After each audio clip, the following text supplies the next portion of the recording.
Where is the goon? রকস্টারের প্রচারণায় the one and only the king of Dhallywood, the দুই বাংলার ভাইজান, the king of king, the global star, the global megastar, the megastar of megastar, the megastar of megastar, the megastar in Bangladesh. Hello everyone, আসসালামু আলাইকুম। শিমুল আছি আপনাদের সঙ্গে। Rockstar যার প্রচারণায় স্বয়ং মেগাস্টার নিজেই। ভাবেন একটাবার, ভাবা যায় মানে কোন লেভেলে, কোন মানে কিভাবে আমাদের প্রিয় তারকা এবার প্রথমবারের মতো নিজ দায়িত্বে রেসপন্সিবিলিটি নিয়ে এবার প্রচার থাকবেন। কবে? ঈদের আগে না পরে? সেটা কিন্তু এখনো ক্লিয়ার না, এখনো কিন্তু ঝাপসা হচ্ছে।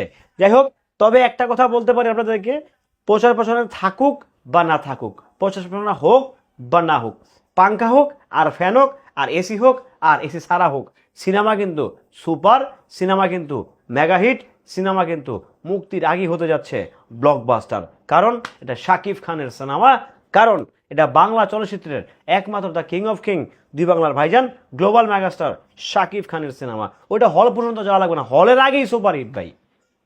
সিনেমা হলে রিলিজ করার আগেই কন্টেন্ট হিট।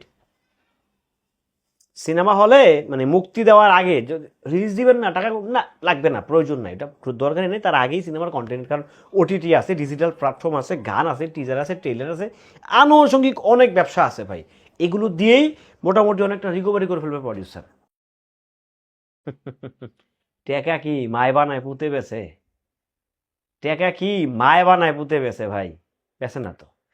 সেদিকে যেতে চাই না, তবে আমার কাছে খুব ভালো লাগছে যে শাকিব খান এবার হচ্ছে রকস্টারের প্রচারণায় থাকবে, এটা শুনতে পাচ্ছি, শোনা যাচ্ছে আশেপাশের দিক থেকে। আর শাকিব খানের খুব শুভাকাঙ্ক্ষী যারা আছেন তারাই বলছেন যে শাকিব খান এবার হচ্ছে রকস্টারের প্রচারণায় থাকবেন।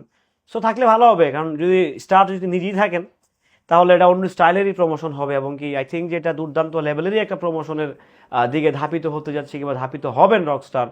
কারণ যেহেতু এখন পর্যন্ত এক গান ছাড়া আর একটা টিজার ছাড়া এখন পর্যন্ত কোনো কিছু ড্রপ করে না, হয়তো বা সেন্সরজনিত কারণের জন্য হয়তো বা এখনও ড্রপ হয় নাই, নয়তো বা গানের এডিটিং চলছে কিছু একটা হয়তো বা, কারণ যেহেতু হাতে সময় একেবারেই কম ছিল। অল্প সময় সিনেমাটা বের করে নিয়ে আসা আসলে কোয়াইটলি ইম্পসিবল। 2 মাসে কি সিনেমা বানাইবেন আপনি ভাই? 2 মাসে আপনি কি বানাইবেন?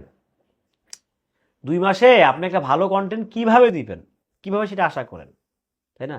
বাট তারপরেও তো রুশো ভাই, সাকিব ভাই, প্রোডাকশন হাউস মিলে একটা অন্যরকম ব্যবস্থা কিন্তু করে ফেলছে। সিনেমাটা একদম পরিপূর্ণ একটা সিনেমা নিয়ে আসছে, ভোগীযোগী সিনেমা কিন্তু না ভাই, পরিপূর্ণ একটা বাংলা সিনেমা নিয়ে আসতেছে, কিন্তু পরিপূর্ণ বাংলা সিনেমা। সো ওই জায়গা থেকে আমি বলবো যে এটা it's a beautiful, it's a amazing যে সাকিব ভাই সিনেমার প্রচারণা থাকতেছে। এটা অবশ্যই আমাদের জন্য একটা দুর্দান্ত এবং কি চমৎকার একটা ব্যাপার স্যাপার। চমৎকার, ইটস এ চমৎকার। যাই হোক, ভালো থাকবেন, সুস্থ